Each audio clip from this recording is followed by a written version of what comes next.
Hey, how's it going? Hey, this is Dr. Tarr. This is Professor Fether of Psycho Cinema. Oh yes, very good, very good. We got a movie for you. Arg! Arg! This is a good movie. Yeah. Believe me, good movie. Yeah. What's with the get-up? Arg! The movie of the night. Arg! Matey. What do you think the movie is? Captain Blood. Ooh, oh yeah. No. You said we were gonna do Captain Blood. Tonight, you changed it's not it. Captain Blood. You changed it. No, I did not change it. Okay. It always has been Monster Maker.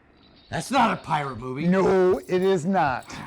Mine's 1944, I think that was made, wasn't it? It was. It's a PRC movie? Pretty rank crap. Oh, man. Oh, yes. Even directed by Sam Newfield, by the way. Go ahead. Yeah. Go ahead, Tarr. It's the get-up, dude. Yeah, what about it is. Pirate. I'm a pirate. No, that's not even an eye patch, right? Oh, what? No, well, the eye patch was Is it anything like an eye patch? taken over by Nurse Feratu because she said she was going to have an after-hours soiree. And I don't know what that means. I didn't want to ask. Don't ask, don't tell. That's my motto. But she's not missing an eye. I don't want to go there. Monster Maker. This is a movie that stars J. Carrol Naish, who is an obsessed mad scientist. Is there any other kind? That's true. That's true. But anyway, he's at this concert and he's watching this pianist who is very, very good, played by Ralph Morgan, by the way. He was a pianist. He looks over and sees this girl, young nubile daughter of the pianist, ogles. and he ogles her. And because we find out she looks exactly like his dead wife. He gave him a chubby. What do you mean? He's an amoral guy. He wants her now. So he tries to get her. She rejects it. So what's he do? He does these really insidious experiments with what does he do? acromegaly. Why, that guy, Acromegaly. what he Bring does that to in. her dad. Oh, what he does to her dad. You have to see the movie to believe it. I'm serious. You'll have to see the movie to believe it. I heard Rondo Houghton tried out for this part. I heard and then he turned it down. Yeah. This movie does Says this is beneath me. Totally implausible. Wanda McKay plays the daughter, by the way. She's a quackenbush, by the way. But anyway, she also that makes her a Groucho communist. Glenn Strange is Groucho communist. Okay. Glenn Strange is in this movie too. He plays the giant. Marxist? And we'll talk about him later. So there you go. What do you think? Tarr? Oh, well, should we proceed? Should we proceed with the movie? We should. Let these fine inmates enjoy this beautiful movie from PRC. What do you think? Let this movie enlarge your head too. Let the operation begin. Yes. Thank you, Rondo.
a finer artist.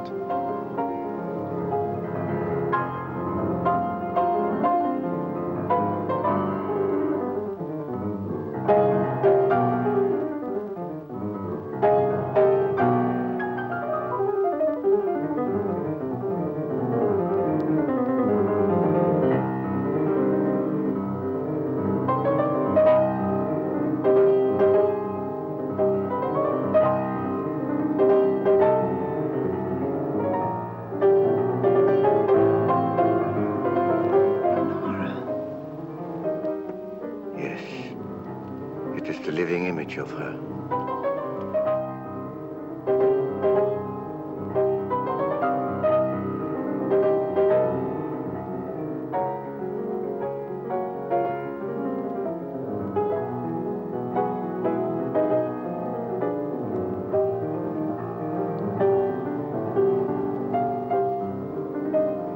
Bob, will you change seats with me?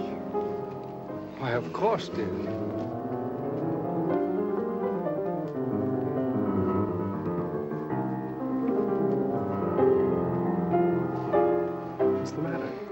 Nothing, but that man in the next box keeps staring at me.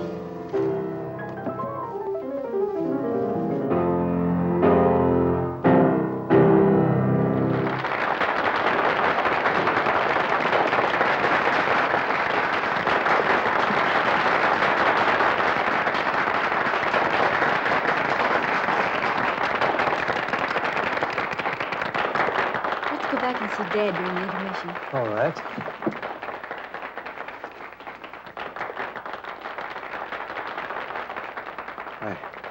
It is like seeing the dead return to life. I must know who she is. That can do no good. The dead have no place among the living. I shall be the judge of that. Really, Mr. Lawrence, for a man your age, you're certainly in the pink. I have to be. Most people don't know it, but giving a piano recital requires the stamina of a marathon runner. Say, Judd, I think you better give my right forearm muscles another going over. Feel a slight cramp in my index finger. Yes, sir. Hello, Dad. Hello, darling. Hi, Bob. How am I doing? Marvelously. I don't believe I've ever heard you in better form. That's because you're home from school, my dear. I was playing for you tonight. Oh, am I glad this engagement ends my concert tour. Now I can relax, wear old clothes, and let my beard grow. Oh, and devote some time to your only daughter. You know, I feel as if I'd been sired by a grand piano. Don't bite the piano that feeds you, my darling. See who that is, Bob. Yeah.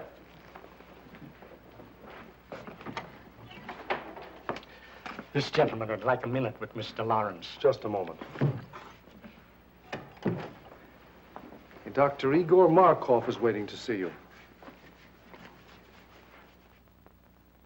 Igor Markov? I don't know the man. I'll tell him to write me for an appointment. No, wait a minute, Bob. I've got a few minutes. Let him come in. My dressing gowns yet?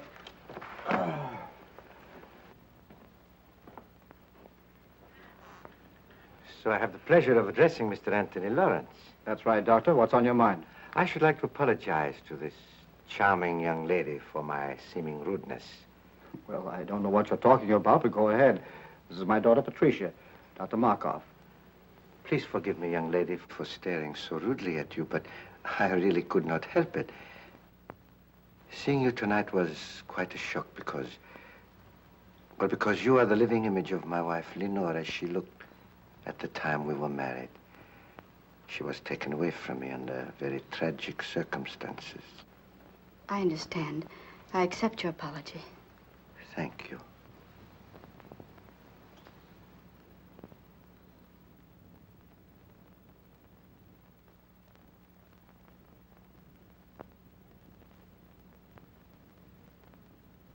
This will always remain an unforgettable moment in my life.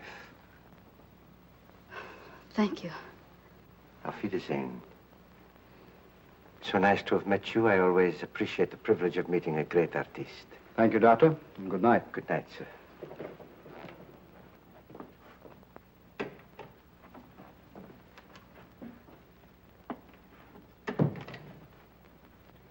Funny people, these foreigners. Do you suppose Pat really resembles his dear departed, or... Or is right. That cock and bull story was old in Caesar's day. The nerve of the guy. My dear boy, you've got to get used to other men admiring Pat. She's a very beautiful girl. There's a difference between admiring and ogling. Why, the way he stared at me, he gave me the jitters. You'll find him in the next box, fishy stare and all. Oh, no, I won't. We're going to hear the rest of this concert from backstage. Then I'll have to get your wrap. You left it in the box. Oh, please do. I'll wait for you here. Well, Judd, 5 minutes. We better get ready.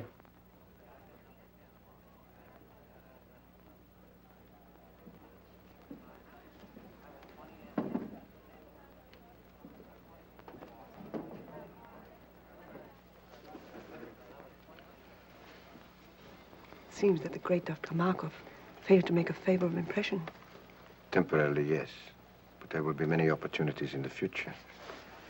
Besides, the doorman was not averse to accepting a little gratuity and gave me all the information I needed. Igor, I've risked my life for you. I've kept your secret all these years. Does all this mean nothing to you?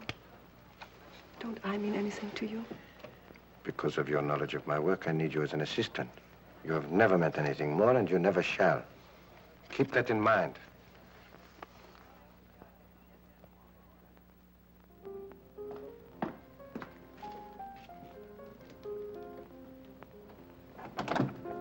Flowers for Miss Lawrence. Sign, please. Thank you.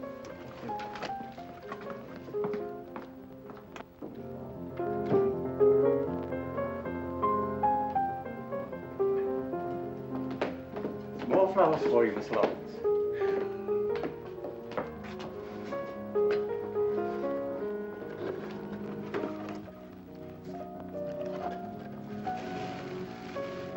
Flowers, flowers, flowers. Morning, noon, and night. The man must be crazy.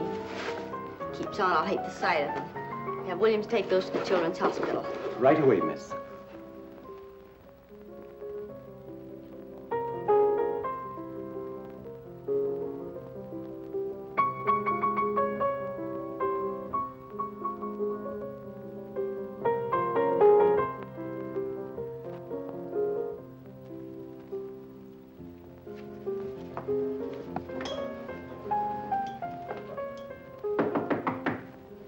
Come in. Dad, you've just got to make Dr. Markov stop pestering me. First it was flowers 3 times a day, and now he's sending notes with them. Here, look. I can't stand any more of this. You've just got to make him let me alone. Well, the man must be out of his mind. I never heard of such presumption. Now, don't you get upset about it, Pat. I'll take care of Dr. Markov. You just forget about him and let me handle this. What are you going to do, Dad? I'm going to call on our friend and tell him very plainly that his attentions to you are unwelcome, and he must stop them immediately. You be careful, won't you? Careful? What do you mean? Well, you'll probably laugh at me, but when you call on Dr. Markov, will you take Bob with you? Pat, I can take care of myself. He won't make any trouble. But you said yourself he was out of his mind. Did you notice his eyes that night in your dressing room? They seemed to stare right through me. You've been listening to too many horror radio programs lately. What you need is a good workout on the badminton court. Come on, run along. Fear not, fair lady. I shall beard the reptile in his den.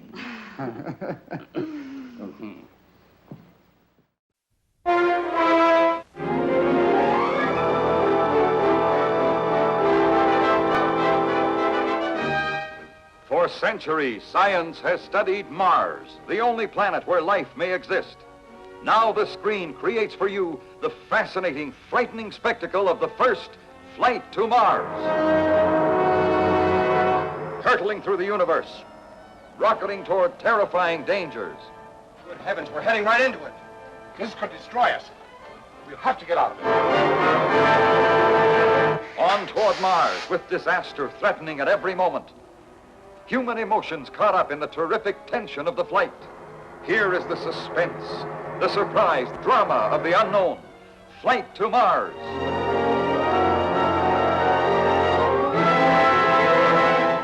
We have been expecting you. You will come with us now. Amazing underground Martian cities, a planet of wonders, both scientific and human, of exciting beauty. Do you still object to my proposal? To destroy these people and all the people on the world as well? Yes, I do. Our planet is dying. If this ship ever leaves here, it may well be our last chance for survival. You know the way we've constructed this thing? There's a good chance we might be able to bring back a couple of extra people. I didn't want to tell you until I was sure of it. But you're going back with me. Tense, exciting adventure on a planet of forbidding danger. Starring Marguerite Chapman and Cameron Mitchell.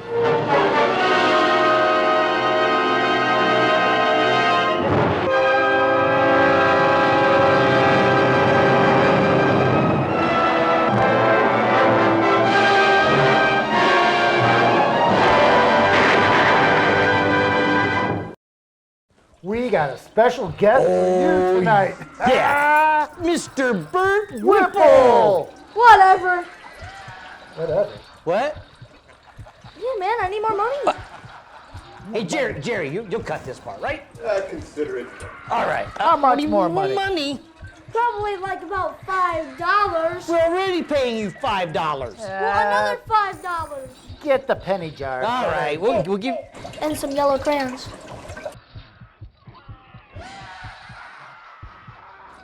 Okay,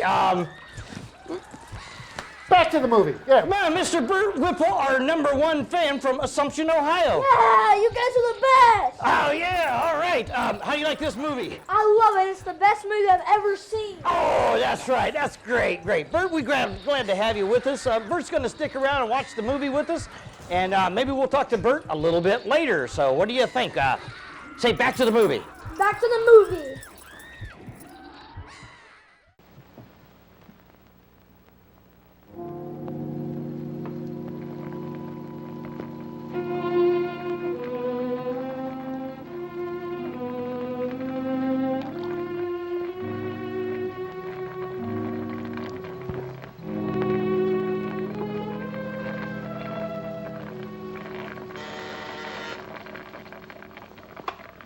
Yes? Mr. Anthony Lawrence is here to see you, Doctor. I will see him in a few moments. Oh, and Maxine, you had better relieve me. I am making a new batch of X-54 and it requires constant watching. I'll be right in, Doctor. The doctor will see you in a few minutes. Won't you be seated? Thank you.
Get back where you belong.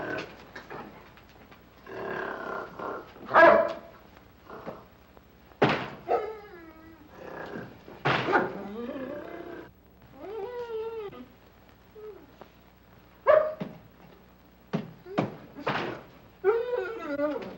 wish you'd get rid of that brute.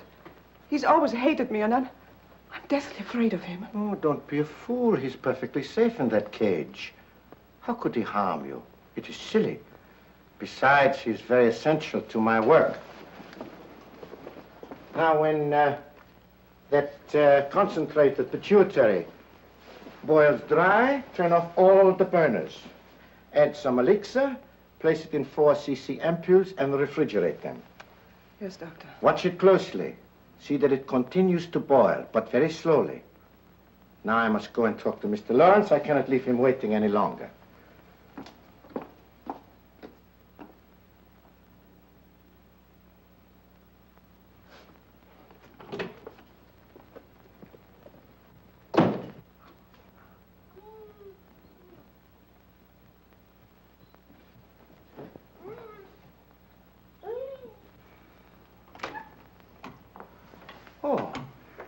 Mr. Lawrence, nice to see you again. This isn't a professional call, Dr. Markov.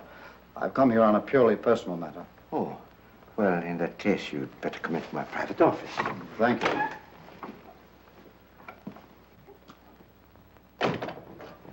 Won't you sit down? I'll remain standing if you don't mind. Oh, as you wish. I'll get to the point very quickly, Dr. Markov. I've come here in regard to my daughter, Patricia. Ah, yes, a lovely young woman. And that's beside the point. She doesn't welcome your attentions. I'm forced to ask you to stop annoying her. I'm afraid you're being very insulting. Your persistence has left me no other choice. I've already explained my deep interest in your daughter. Perhaps you thought I was lying.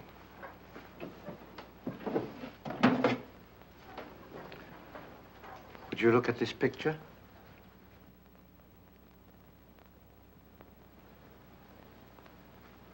What if there is a resemblance? That doesn't give you the privilege of annoying her. But I am going to marry her. Marry? I'm amazed at your conceit. I'm warning you, Dr. Markov. Unless you stop annoying my daughter, I shall call the police. Stop, not so fast. Let go of me!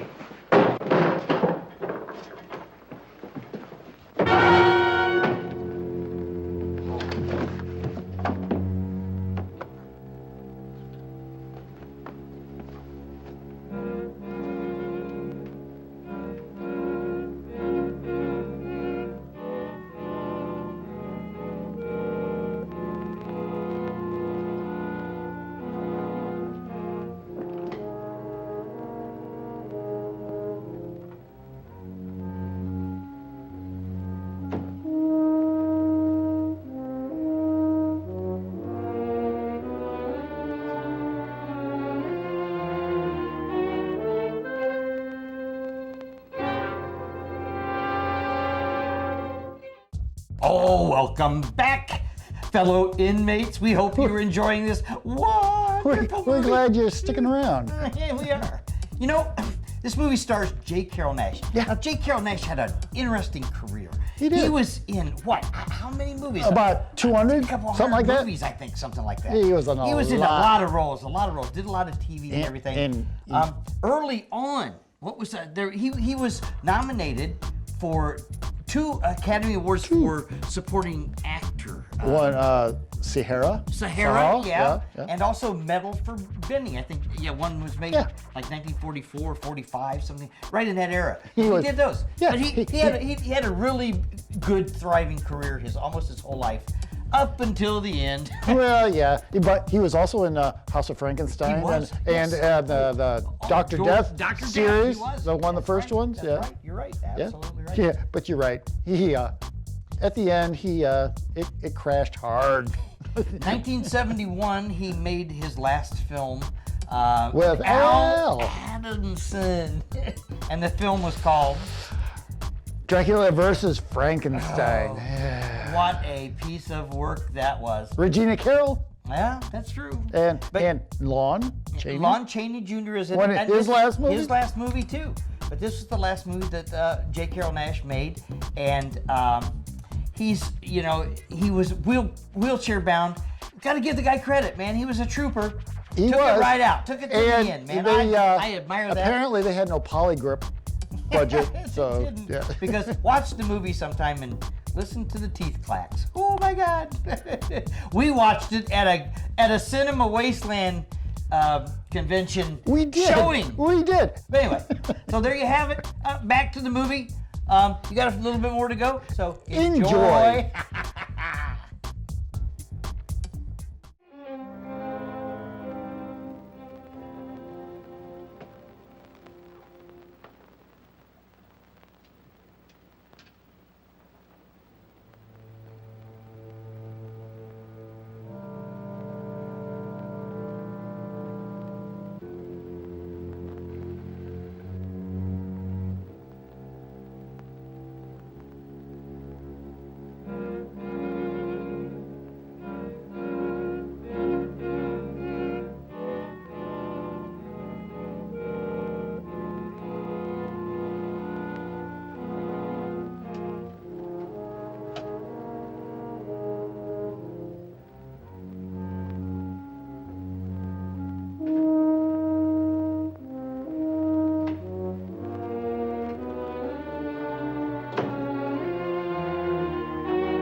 Pardon me, Miss Lawrence. Dr. Markov's on the telephone for you. Dr. Markov? Oh, say I'm not in. But he says it's important. He must talk to you concerning your father. My father? I'll talk to him.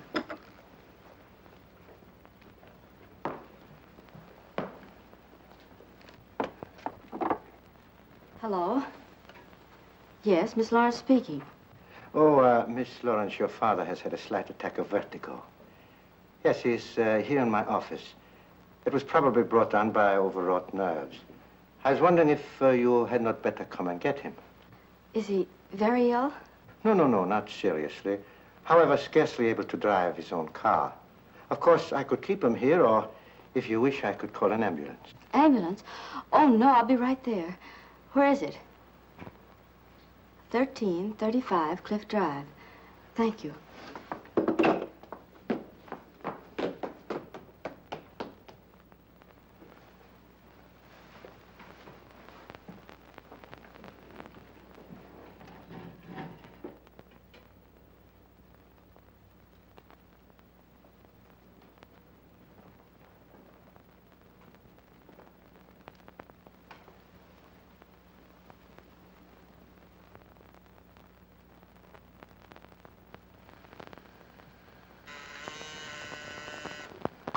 Yes, Doctor?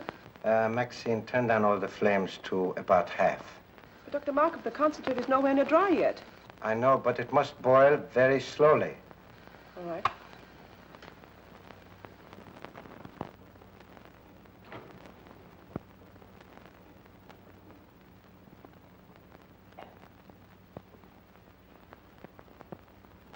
So you see, Mr. Lawrence, nobody having witnessed our encounter, I am perfectly willing to keep it a secret.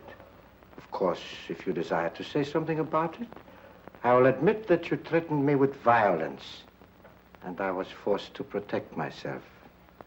It is simply a case of your word against mine.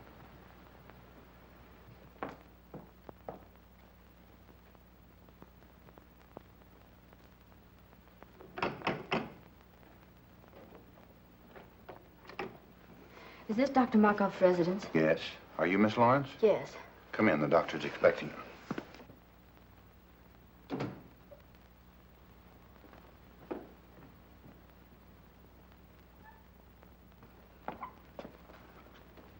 Father, how do you feel? Pat, what are you doing here? Dr. Markov said you were a little indisposed, so I came to drive you home. Are you feeling better now? Yes, much better. You well enough to start? Yes, of course. Steve, help Mr. Lawrence to his car.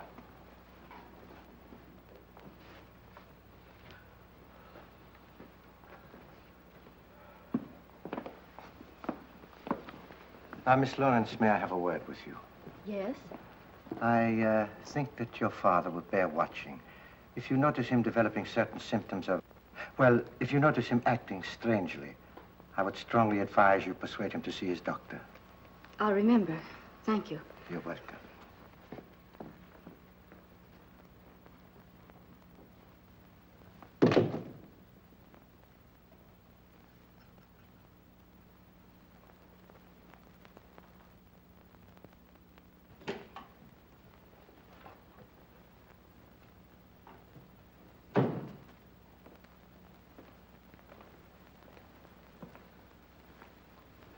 Have you finished?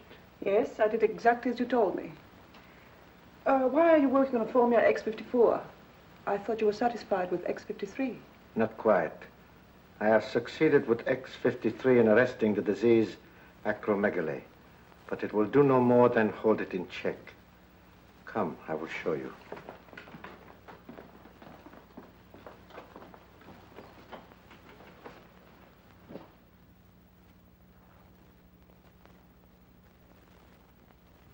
You will recall that after I injected him with the disease, it was allowed to proceed to this stage. Enlargement of the head, the feet, and so forth.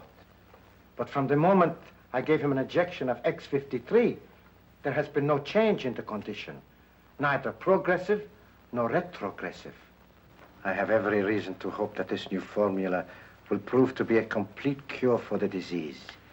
Think what it will mean to have the power to control a dread disease like acromegaly, The only living man to have such power. And why are you the only living man to have such power? You know why. Yes, I do. And you're not even a doctor. You stole the name and laboratory notes from the man you killed. He deserved to die. And his death made it possible for me to escape from Europe as the real Dr. Markov. And reap the rewards earned by another man with years of work and study. What I took from him was small repayment for what he tried to take from me. The love of Lenore, my wife, the woman I worshipped.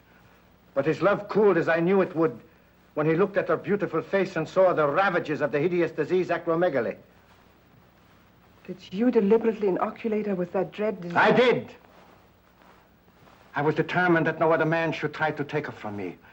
I knew if you were no longer beautiful, no one else would want her. Then I would have her all for myself. But she could not stand the sight of her own face. So she killed herself. This is incredible. Only a madman could do a thing like that. I'm getting out of here. I'm going to police him and tell him everything. Police him and tell him I'm a madman. Stop!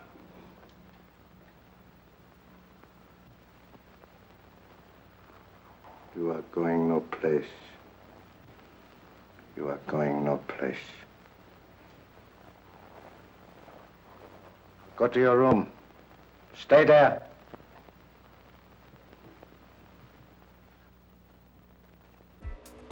Oh, fellow inmates.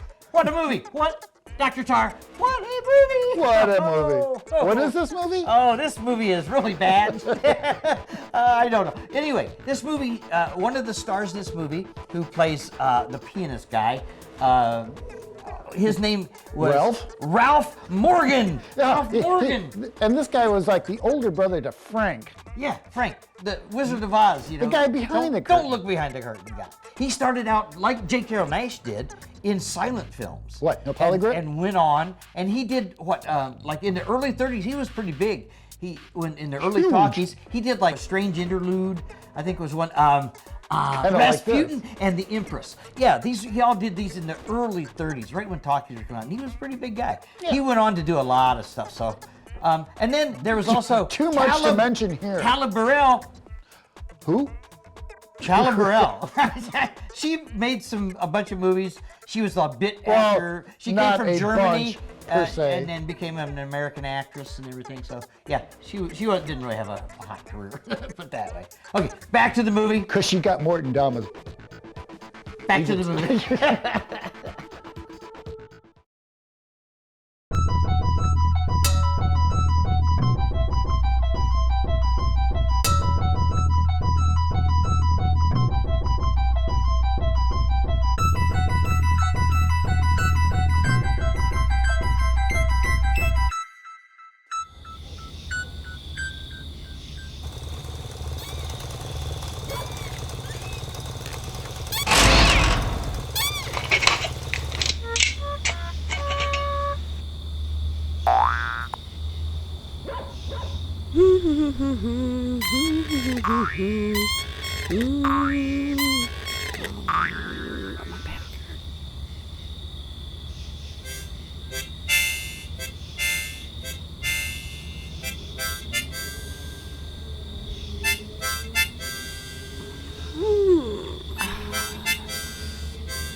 Take this off.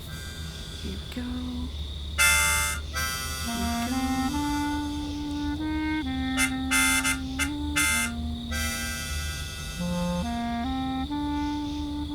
Huh? Psst, Daisy. Daisy. Gotta get her attention. Maybe a rock?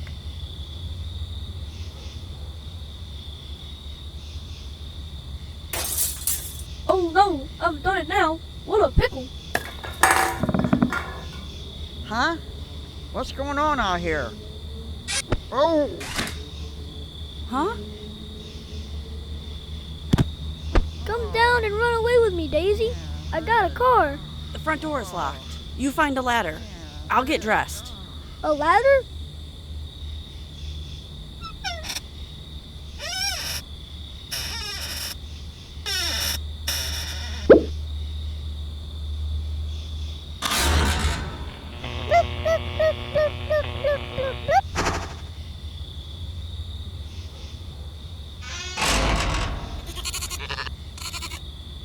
Here I come, ready or not. Oh! Ooh. Boy, that was some tumble. You took a dive, Daisy. Bruised my bum. She bruised her bum, Mum. Well, let me help you up, Miss Daisy. I sure hope your bum is all right. You have a nice bum, Miss Daisy. Yeah. Thanks. See you later, Miss Daisy.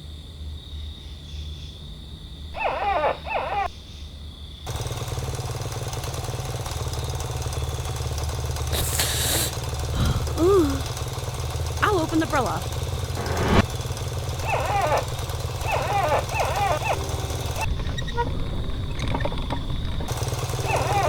I think I got a nibble. Oh my, it's a big one. Oh! Hey, stop! The bridge done collapsed.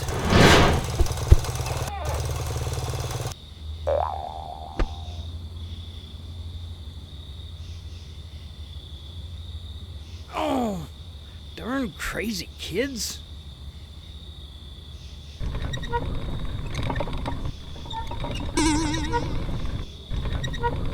Hiya, Daisy. Looks like you're in a dither. I'm heading into the big city for some fun. Want a lift? Why, sure. See you later. Yeah, sure.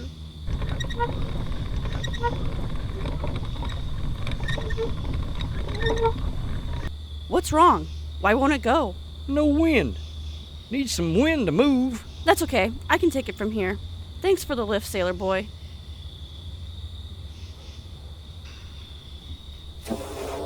Huh? Oh my. What the? Oh.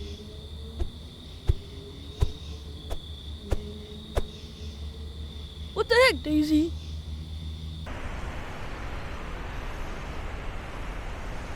She left us high and dry. Yeah, left out to dry.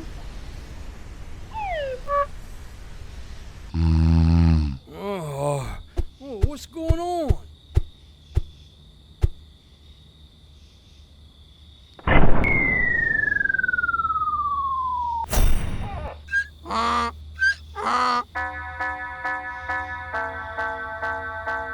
What happened up there, Daisy? The man in the moon goosed me, Daddy. That's horrible. Here, smack him with this rock, Pa. A rock?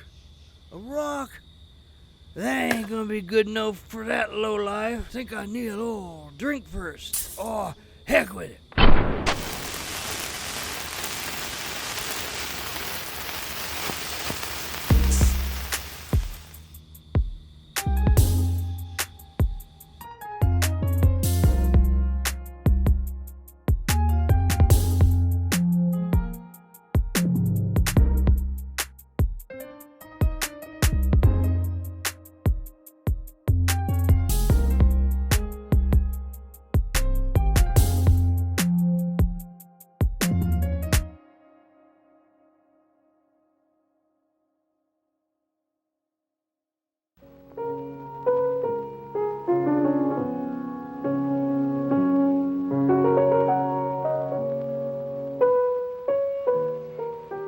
Good to have you back again with us, Bob. Glad to be back once more, Pat. It's no fun being away from you. I do wish you didn't have to spend so much time out of town. If I didn't, your father would probably get himself a new business manager. You know, it's chiefly on his business I'm away so much. I know. Bob, do you think you could book Father for a series of summer concerts? Pat, what are you talking about? If you knew the heavy schedule I booked him for next season, you'd want him to have a good rest. Oh, I do, but he can't seem to rest. I don't know what's gotten into him. He seems to have so much energy. He just can't seem to work it off. Well, let's hope it keeps up. But it can't, Bob. Do you realize that he's up at 6 every morning? That he walks practically all day long? That I can't get him to go to bed at night? Sometimes I awaken at 2 or 3 in the morning, and he's still playing his piano. That's not normal in a man of his age.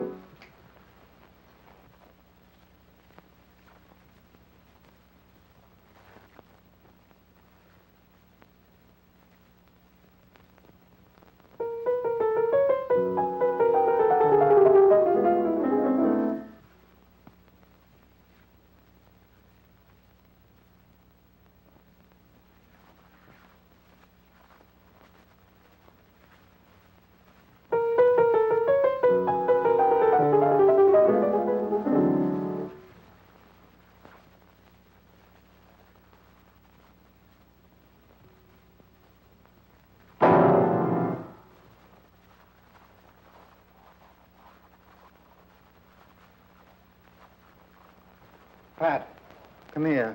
You too, Bob.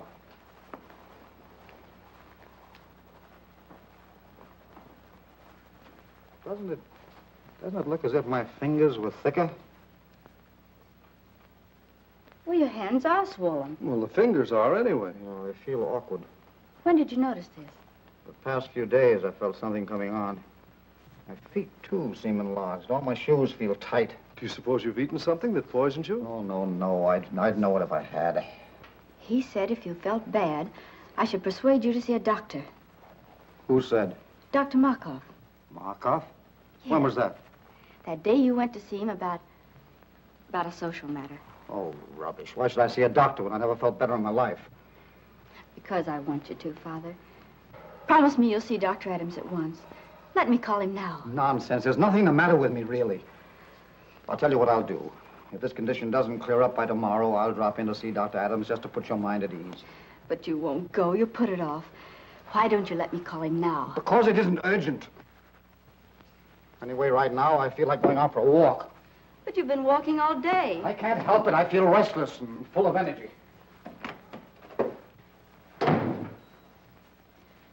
What do you make of it, Bob? Oh, perhaps some minor upset. But I would have him checked over by Dr. Adams. And how are you feeling today, Mr. Lawrence? Physically, extremely well. And your appetite? Still increasing. Mr. Lawrence, after studying all the results of your laboratory tests, x-rays, metabolism records, I have reached a conclusion. But not being satisfied with my own diagnosis alone, I called into consultation Dr. Kruger and Dr. Naylor, whose reputation, of course, you know. Yes, certainly. And they, without any hint from me, both came to the same conclusion. Acromegaly. Acromegaly? Yes. It's a very rare disease, glandular in origin, activated by a defective pituitary. Doctor, can't you tell me in plain English what's wrong with me and how serious it is? I'm trying to tell you. You have a glandular disorder, a disorder of the pituitary gland. A disease so rare that medical science knows little about it as yet. Is it fatal? Fatal? Well, not necessarily. It's a progressive disease, enlarges the extremities.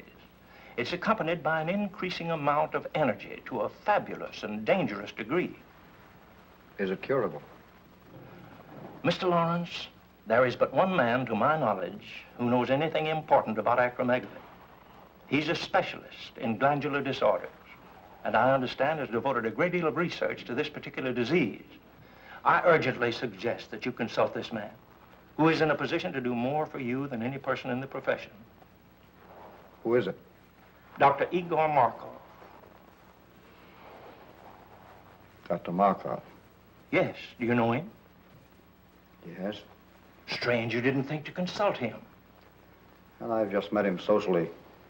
I don't know him socially, but his name ranks among the top names in the profession.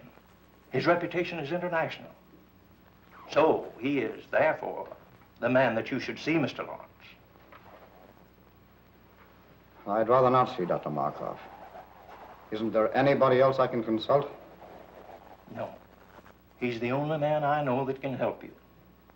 He has not seen fit as yet to give out his findings or his method of treatment to the profession. So, therefore, if you're to be helped, you must go to him. And there's nothing you can do for me, Dr. Adams? Frankly, Lawrence, nothing effective. Well, thank you for your frankness. You will see him? I'll think it over.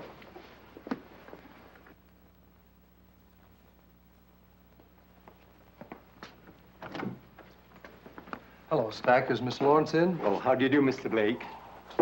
I'll tell Miss Lawrence you're here. Bob, darling, I'm so glad you're back.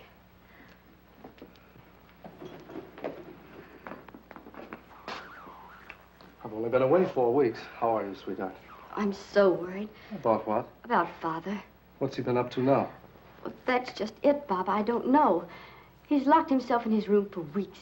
He hasn't allowed anybody in to see him. Stack takes his meals into him, but he has to leave the tray in the music room.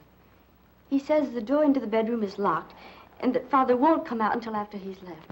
Is he in there now? Yes, but the door from the music room into his suite is locked from the inside.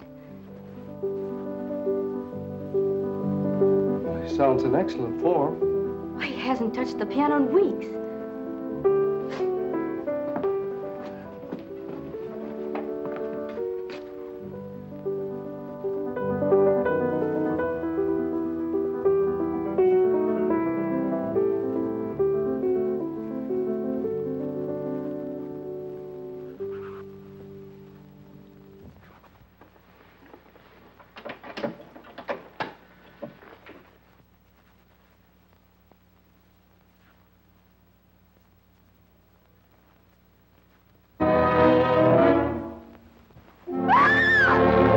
Take her out of here, Blake. Take her out of here, quick!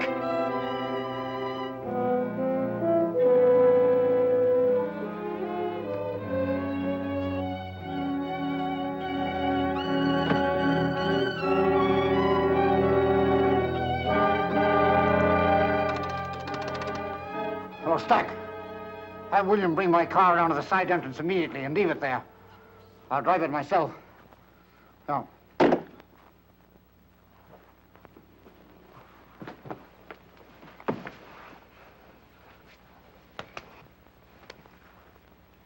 Darling. Easy, darling. You fainted. Bob, did you see what I saw? What are you talking about? Did you see his face? His head. It was so large. It's your imagination, darling. The lights in there were strange, that's all. No, Bob, no.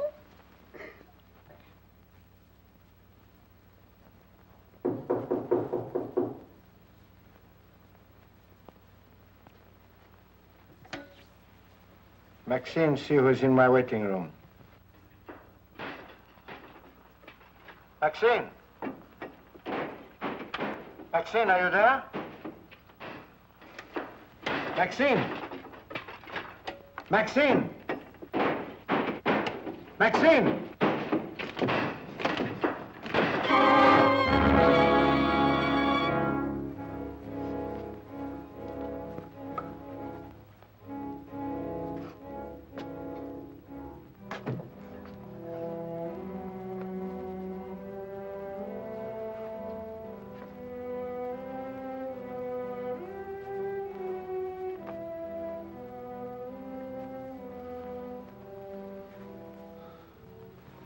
Lawrence. Yes, Markov. Weren't you expecting me? You knew I'd have to come to you sooner or later. To you, the one man with experience concerning the hideous disease of acromegaly. Oh, you had it cunningly worked out, Markov. So that I would be forced to come to you alone for help. Then you would be in the position to dictate your own terms in exchange for that help. Terms which no doubt would involve my daughter, Patricia. Oh, you were clever, Markov. Exceedingly clever.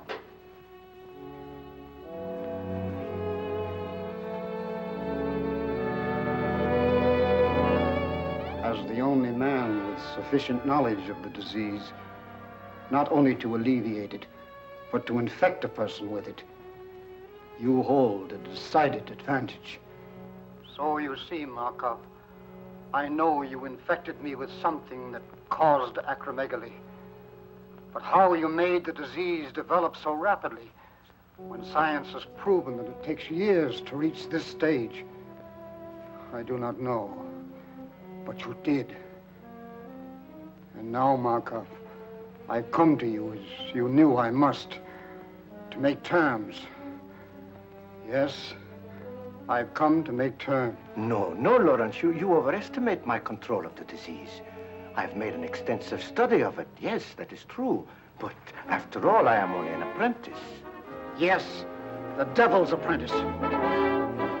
Markov, you have set yourself up as a Frankenstein and created a monster. I am that monster. But if you remember, The monster destroyed the man who created him. That is what I'm going to do to you, Markov. Destroy you! Good work, Steve. Put him on that chair while I prepare an anesthetic.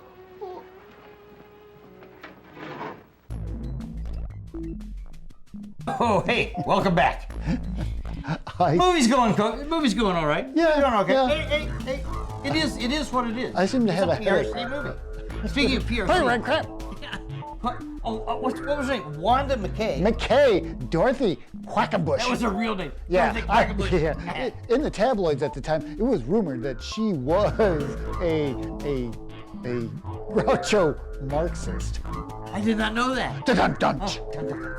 Anyway, she started in 1939 as a contract player for Paramount Pictures. Hit contract. But everything that she did there was all really small roles and uncredited. And she finally moved to PRC and Monogram. And Pretty Red Crap. Yeah, and she made her kind of her bed there and lay in it. I don't know. Anyway, she did some great movies though. I mean, she did Voodoo Man. Hey, hey, hail Rambuna. Rambuna. She also did. What else did she do? She did Bowery at Midnight, which is another great one. And she did The Black Raven with George Zucco. George Zucco. George. And after she just kind of faded out in the 50s, her career just kind of died, and she just kind of Like all these movies. yeah. But anyway, and then Glenn Strange. Yes. In this movie, Yeah. as the Giant. Yes. As the Giant, but he also played 3 times in the Universal movies. Yes, he did. Frankenstein. Frankenstein monster. He played the Frankenstein monster. Yes, 3 times. House of Frankenstein, House of Dracula, and Abbott Costello Meet Frankenstein. And he became like how I kind of was introduced to Frankenstein, you know. Was he? Being little, Yes. you know, seeing in the back of comics and stuff. Not so much the first one, but you know, he was the graphic Frankenstein for the monster kids. For the monster kids, don't you think? Don't you think about that? Well, yeah, he kind of did. He kind of. You know, the posters. I grew up with Boris, so yeah, me I was too. more- But Boris was more my Frankenstein monster. Yeah, he went on to. He did tons of TV stuff in the 50s. He became a regular. He became a regular on the TV show Gunsmoke. He played Noonan, the bartender, a recurring role. And he did a lot of stuff. He played in like the early westerns with Hopalong Cassidy. He just had a very with John and Ward varied career. Yeah. So he was pretty cool. And he was probably in a lot of the serials. He was. And then that brings us up to Sam Newfield. Newfield! Who was the director. He directed this movie. Sam Newfield is considered the most prolific B-movie director ever. He directed over 250 This man roles. cranked them out. Not to mention, he also did other stuff. He did a bunch of TV shows. Yes. Too. He was very prolific. He passed in what, 64? Yeah, so something he like that. hit him. Yeah, he did Terror of Tiny Town. Oh yeah, one of our favorite Which movies. I recommend going back and yeah. seeing our version. Yeah. He also did White Pongo. Remember that? Oh, White Pongo. I don't think I've seen White Pongo. It's right up there. It's a pretty rank crap. But was it made by Pretty Rank Crap? Yeah, he also did The Lost Continent. Incontinent. Yeah. It was not bad. It was not bad. So there you have it. Is that where they crashed on? Is that the one where they crashed on the mountain? I think it. Yeah. Darling, I wish you wouldn't disturb him again this evening. But I must put my mind at rest. Can't you take my word for it, Pat? I'm sorry, Bob. In this case, I can't. It's locked. You see, he doesn't want to be disturbed. But I must see him. Oh, not tonight, Pat, please. In the morning, perhaps. I'll tell you what. I've got to see him in the morning on some business. And as soon as I've finished, I'll send for you. How's that? Well, make it early. I can't have this hanging over my head. I know, dear, and I'll make it just as early as I can. Now, how about getting some rest for yourself? You look exhausted. Oh, I suppose I do, but I can't help it. You look lovely to me, dear. But you do need rest. Now run along. Sleep well. I'll try. Good night. Good night.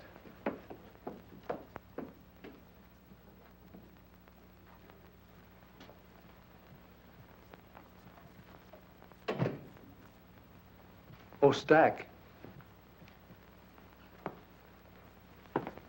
Stack, have you got a key to the music room? Why, no, sir. Why?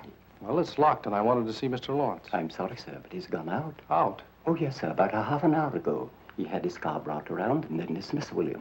Where did he go, do you know? Not the slightest idea, sir. I didn't see him, but William said he was all muffled up. Oh. Stack, I wish you'd ring me at home when he comes in. Very good, sir. And shall I wait up for him, sir? Well, no. If he comes in soon, you might ring me. Otherwise, go to bed. I'll see him in the morning. Very good, sir. Good night, Stack. Good night, Mr. Blake.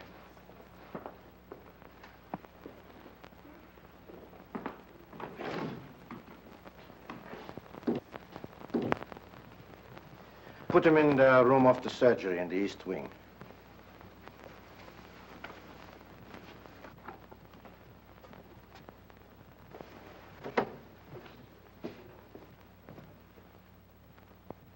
How could you be so inhuman as to infect him with that disease in order to bargain for his daughter?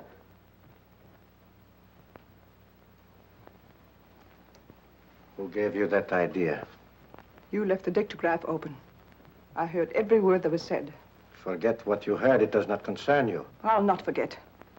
If you don't give up that insane idea of marrying Patricia Lawrence, I'll tell the truth about you. You would not dare. Oh, yes, I would. Does this mean that I have completely lost your loyalty? You speak of loyalty. You don't even know the meaning of the word. You seem to forget all the things I've done for you. I've even risked my life for you, hoping that you might realize how much I love you, that someday you might return that love. But no. All I meant for you was just someone to help you attain your own selfish aims. I'm tired of it. I can't stand it any longer. Do you hear me? I can't stand it. I'll never let you marry that girl. Never, never, never, never!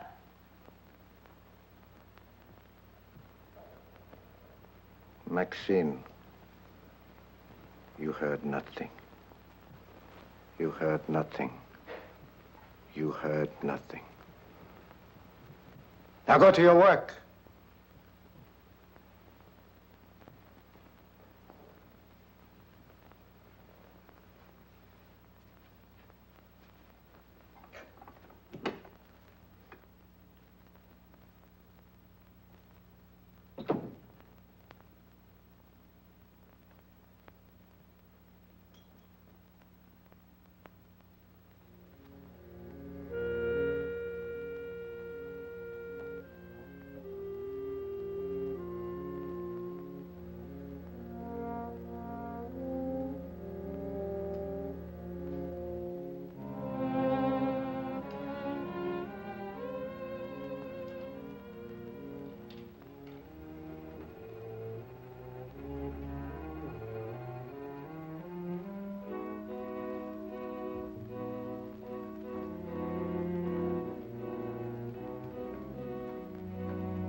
Go back in the other room.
Good morning, Doctor.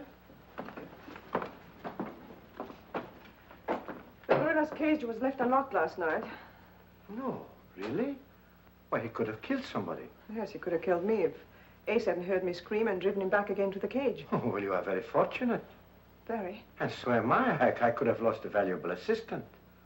How do you suppose the cage was left unlocked? Oh, I suppose the attendant was careless. I shall discharge him immediately.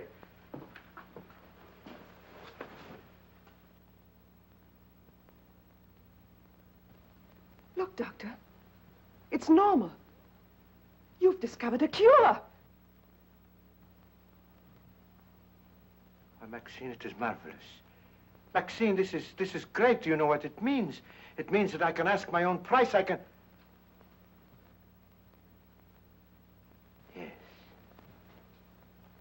Oh, by the way, Maxine, I have a special prescription I want filled at Hancock and Groves.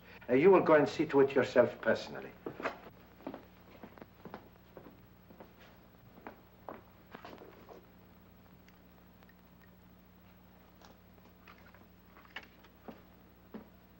Couldn't it be ordered over the phone? If I wanted it that way, I would have said so. Very well.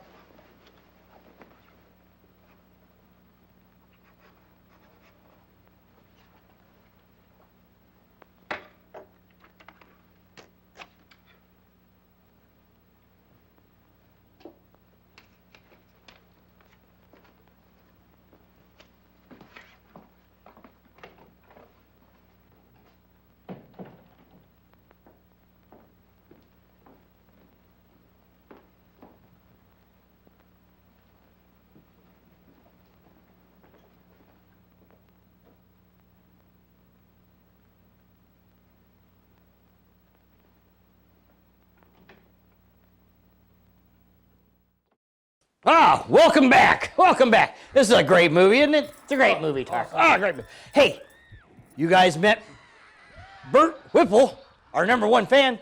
Now we have a special guest, another special guest, Tarr. This is our #2 fan. This is Ricardo. Suave. Come on in, Ricardo. Oh. Ow.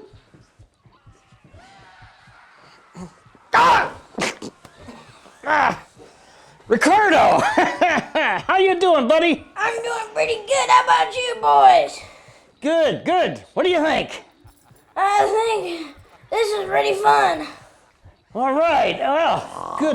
What? Wait a minute. Hey, Ricardo. Where am I? What are you doing here? Where am I? Who are you? And who are you? Oh, yes. Who are you? I'm Professor Fether. And I'm Dr. Tarr. I don't know you. Well, stranger danger. There's our #2 fan, Ricardo Suave. And stranger still. Back to the movie.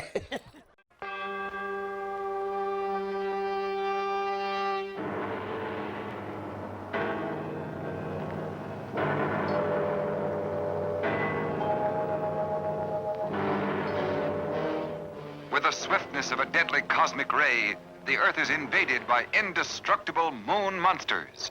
Their ghastly mission, death for all humans.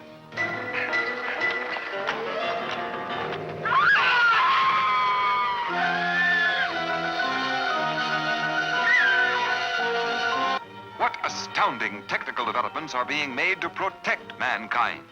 Robot Monster brings you an actual preview of the devastating forces of our future. Unsuspected revelations of incredible horrors that will terrify you with their brutal reality. There is no escape from me. Very well. I will recalculate. Your death will be indescribable. Fool humans, there is no escape.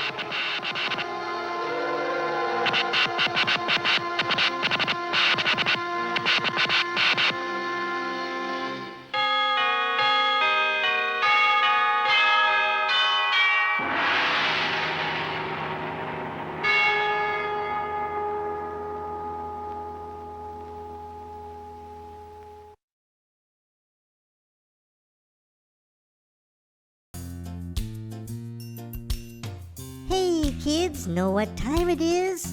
It's time for Pogo's Playhouse.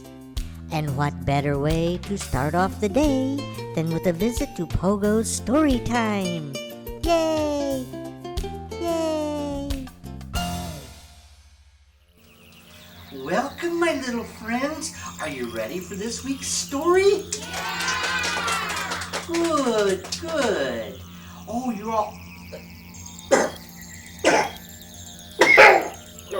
Excuse me, hairball.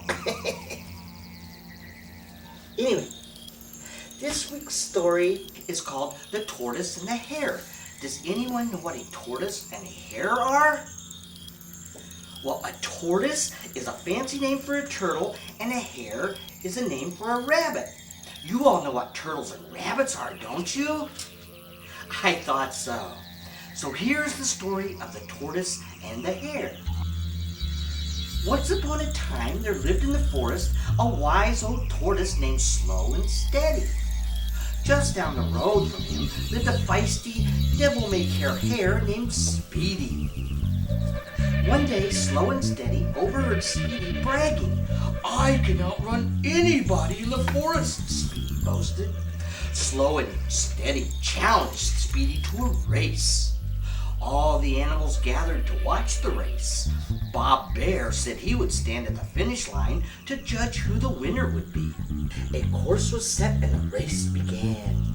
Speedy ran down the road and soon was so far ahead he decided he had time to lay down and take a little nap. Slow and Steady walked and walked. He never ever stopped until he was almost to the finish line. The animals who were watching cheered so loudly they woke up Speedy. When he saw that Slow and Steady was almost to the finish line, he leaped to his feet and made a mad dash in an effort to pass Slow and Steady. Speedy reached the finish line at almost the same time as Slow and Steady. And Bob the Bear grinned real big, and his teeth were huge and gleaming like 100 knives. And he grabbed Speedy by the neck and ripped him in half. And at the same time, he stepped on Slow and Steady, crushing him to a pulp under his enormous weight. And he gobbled Speedy up in 2 bites. Then he grinned and he said, "I'll have turtle soup for a midnight snack." The end.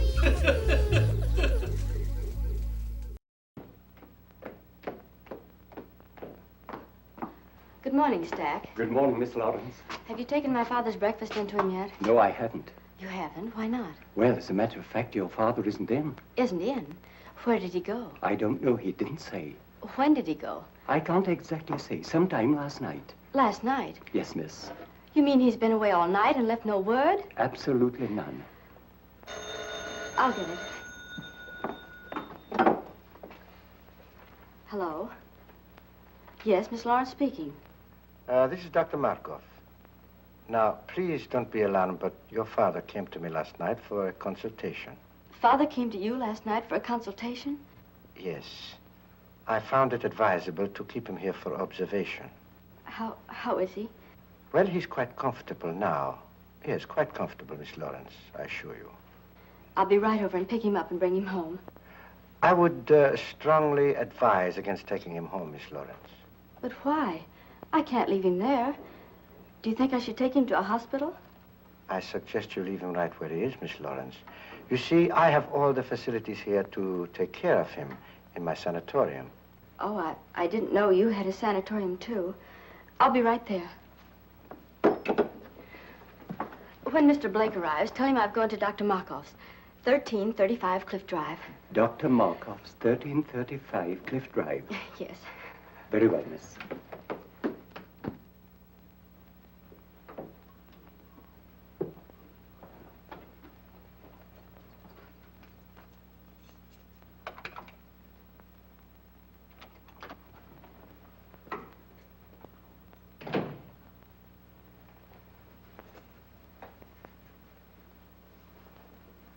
Lawrence, I want you to try hard to understand what I'm saying. Try hard. This is Dr. Markov. I can save you, Lawrence. I can cure you. Do you hear me? Yes, I can hear you. Good. Remember that I am the only one that can cure you, and I will cure you on one condition. A very simple condition, Lawrence. Your daughter is on her way over here now. No! I want you to persuade her to be very agreeable to me. No! You can convince her that it is you she is coming to see. You can tell her that I am helping you. No! That is a very little thing to ask for your cure. No! Very well. We shall see about that.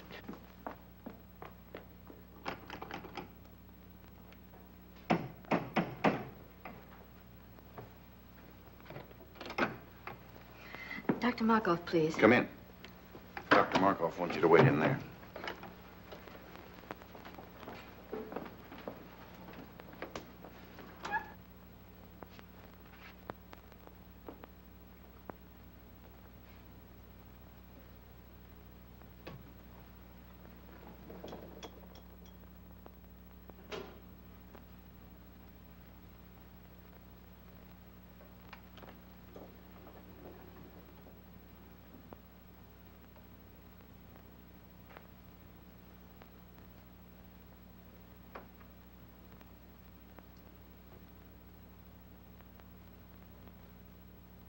How long ago did she leave for Dr. Markov's stack? About a half an hour ago, I should say, sir. I'll have to step on it. 1335 Cliff Drive, you said? That's correct, sir.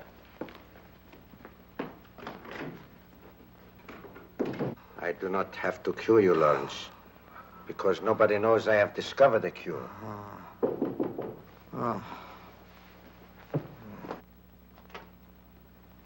Miss Lawrence is here.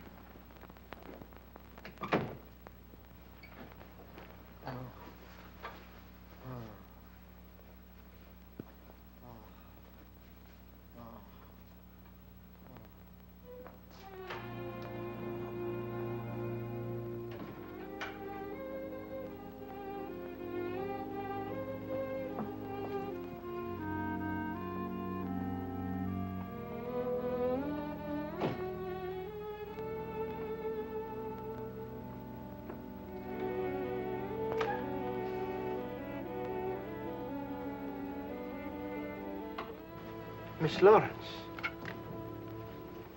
Oh, it is a great pleasure seeing you again. Dr. Markov, how is my father? He's resting comfortably.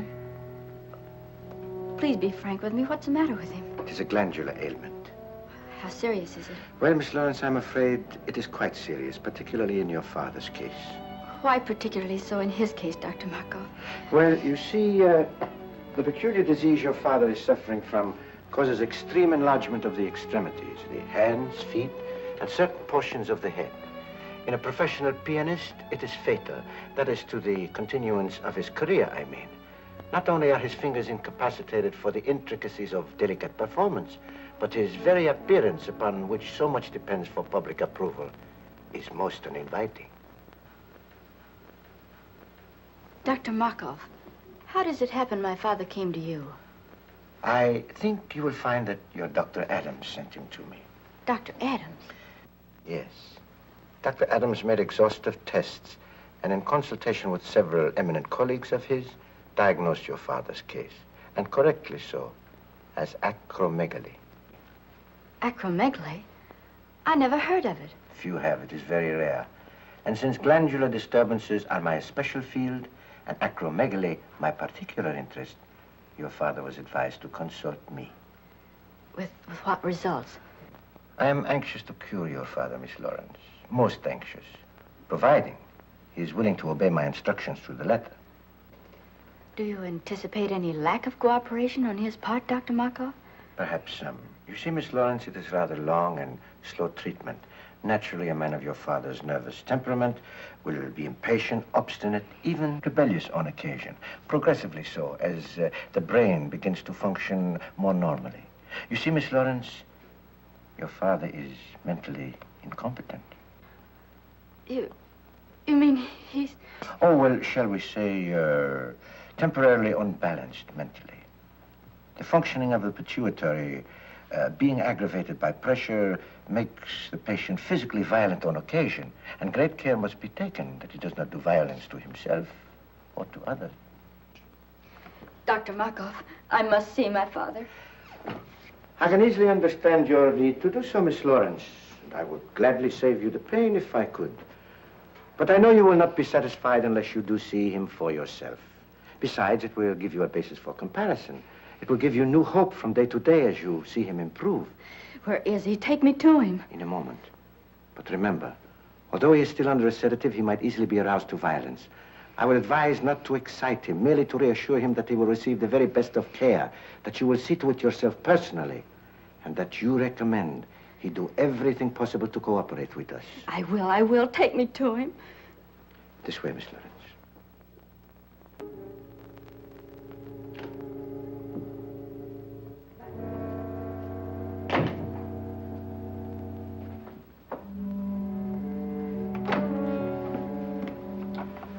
You know what to do.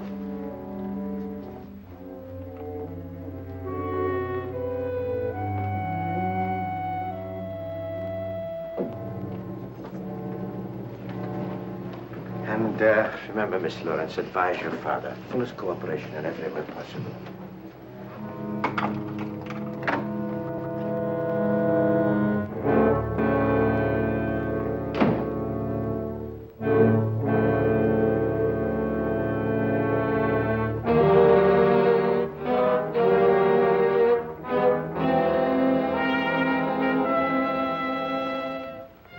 How ghastly.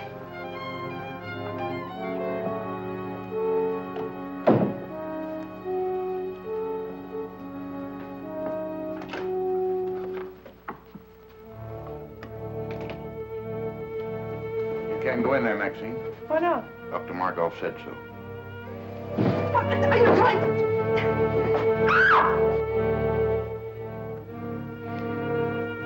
Father, speak to me. It's Pat. Father, speak to me. It's Pat. It's Patricia, Father. I'm here. Pat. You're going to be all right. Dr. Markov says so. Markov. Yes. He's going to cure you, he and I. Markov. Markov. Markov. No. No. Markov. Markov. No. No. Dr. Markov, why is he strapped down? To prevent his doing violence to himself or to others, Miss Lawrence. Take them off. Take them off, do you hear? Well, that would be very dangerous. Take them off, I say. Take them off at once. Stop that. Calm yourself. Calm yourself, Miss Lawrence. I don't care what you say. You can't treat him like a wild animal. It is a necessary precaution, Miss Lawrence. If he were to become violent, he would be extremely dangerous. I don't care what you say. You can't treat him like a wild animal. His recovery depends solely on you. What do you mean? I will cure your father when you decide to become my wife. Let go of me. I'll never marry you. Never is a long time. But some people do change their minds.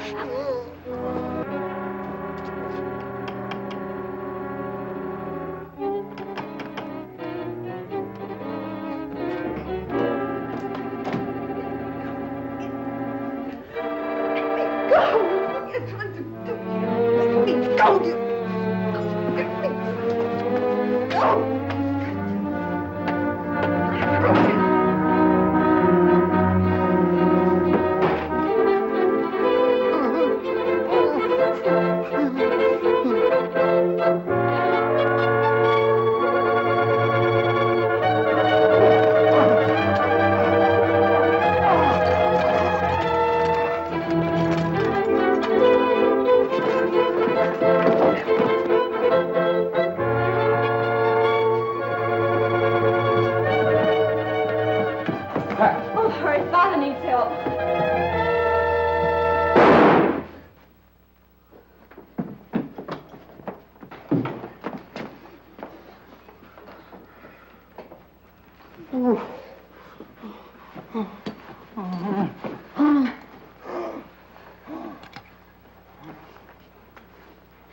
Is he all right?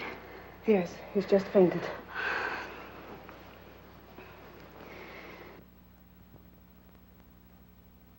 Dr. Markov was the only man who could cure Dad.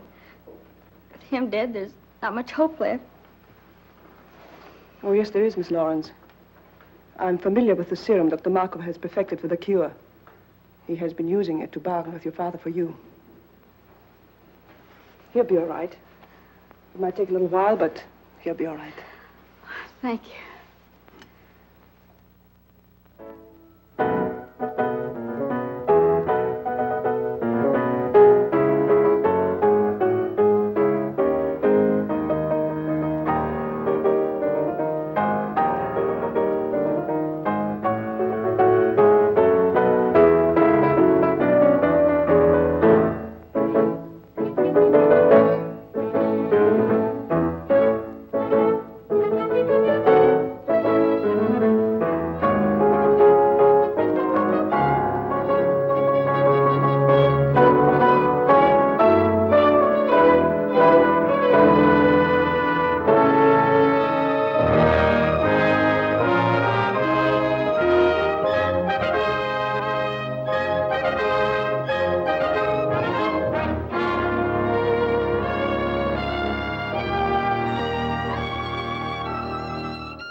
Woo! Oh, I still hope you can fit your head through the door after that one. What a movie. What a movie. Oh, Tarr, what a movie.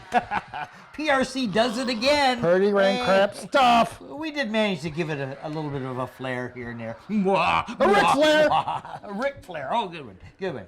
Anyway, so we're glad you stuck it all the way through this movie called... Our apologies What was to the name of Rondo this movie? Hutton. Oh, The Monster Maker. The Monster Maker. And Rondo Hatton had nothing to do with this movie. He turned down the role. He turned down the role because he said, I've already suffered from acromegaly.